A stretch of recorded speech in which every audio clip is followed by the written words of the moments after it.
So the forward bulkhead is glued in place. I've cut or removed the skewers, but obviously the bow deck is not going to sit flush until we take this down.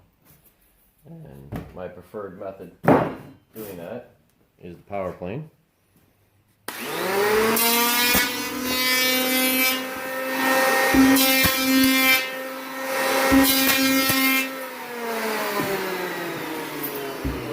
Running into the same old issue where you've got these skewers hitting the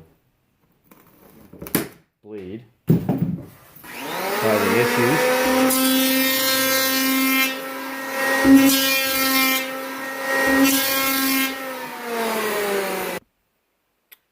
So now it's leveled off and ready for the bow deck to go on.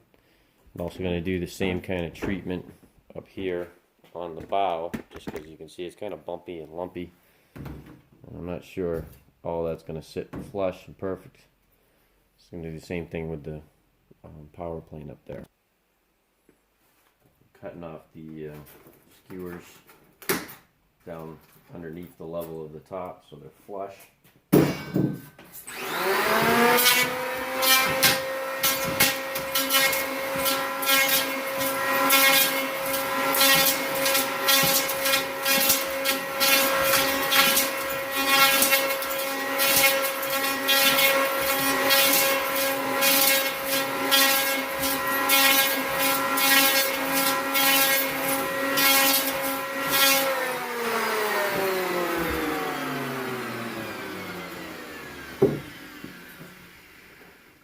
It still has a little bit of a break there, but not horrible. We can live with it.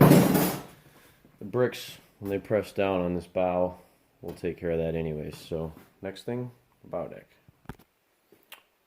Take off our tape. And some of that glue actually looks like it hasn't entirely set yet, but it will now that it's exposed to the air.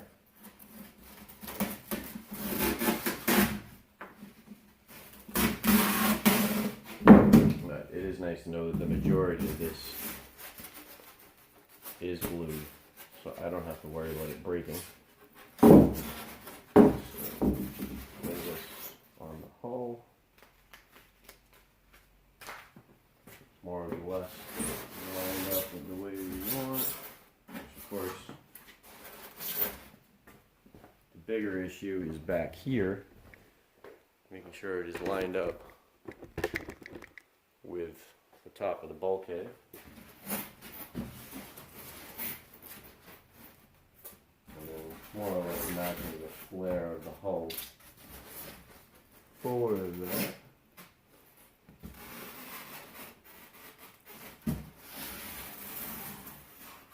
That's a good location there. And then we get our skewers. We're going to lay our glue, skewers, and then press it, and you can see the sawhorse here. I'm going to put that up so it's about in the middle of that. So this way, as we lay our bricks on here, the support is directly underneath. Some people would just do this right on the floor, but this is easier.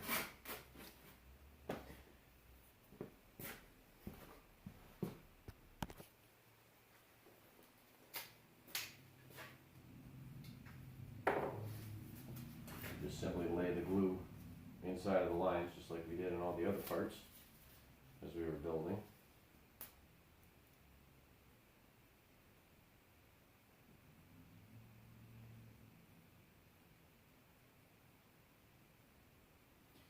You want these solid parts here to be glued solidly together, because as I said before, the ends of the boat are what you bash around the most.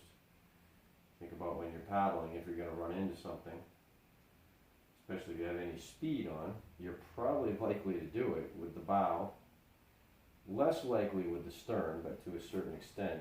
So obviously you're going to want your bow and stern to be the strongest, which is why we have the deck compartments. And I know from myself, when I I'm getting ready to go, I'll usually put my keys in my wallet, stuff that I don't think I need to get to while I'm out paddling unless I'm going to get out of the kayak, up here in the bow compartment, just because it is good to have it for, I know it's along with me, unless I have a way to lock my keys in my car and have another key somewhere else, or you have a car with one of those code things on the door. But even then, it's a good idea to bring your wallet, because you might want to stop and get something to drink or eat, or grab an ice cream. So you want to, anything that's like that you want to have along, but you don't think you really have to get to it. The bow is good for that. And it's nice that it's inside, it's relatively sealed. It's still a good idea to put it in like at least a Ziploc bag or old peanut butter jar, mayonnaise jar, something plastic with a screw-on lid that's tight. And then you can know that even if the boat rolls over, hits big waves, whatever, your stuff is safe and it'll be right there when you're done. Usually in the stern is where I would actually put my lunch and things like that, simply because the stern is a whole lot easier to get into when you're sitting in the seat, to reach back behind you, whereas this, most people can't reach past their toes very easily when they're sitting down. Or you have to get up on your knees, which in a kayak, especially depending on conditions, can be tippy and shaky and who knows what. So I try not to do that myself, unless I have to. But the nice thing is these boats are stable enough and secure enough that I've actually climbed out onto docks that were up higher than my shoulders when I was sitting down, just simply because of how secure and stable the Sawfish is.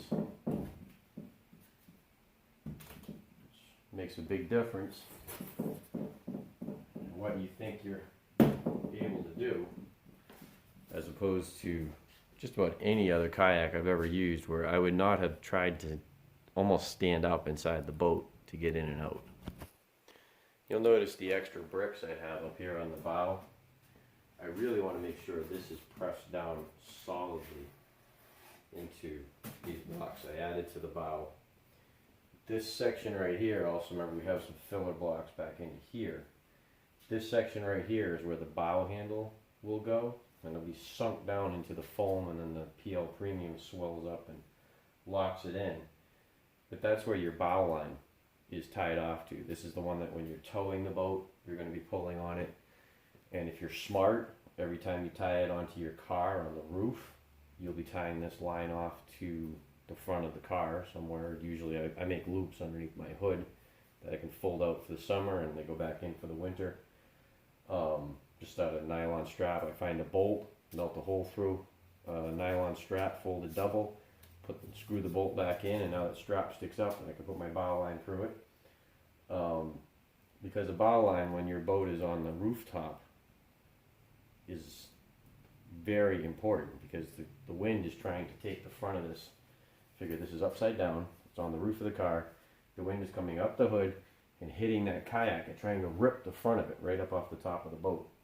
So as it's pushing up on the bow of the boat, which if this was turned over, it's trying to lift this, the stress will get transferred to here. If not, your cargo rack back there that's supporting the kayak and has a strap over it is getting all that load getting pulled out, and bumps and crosswinds and trucks going by put a lot of stress on it. So bow line anchoring is very important.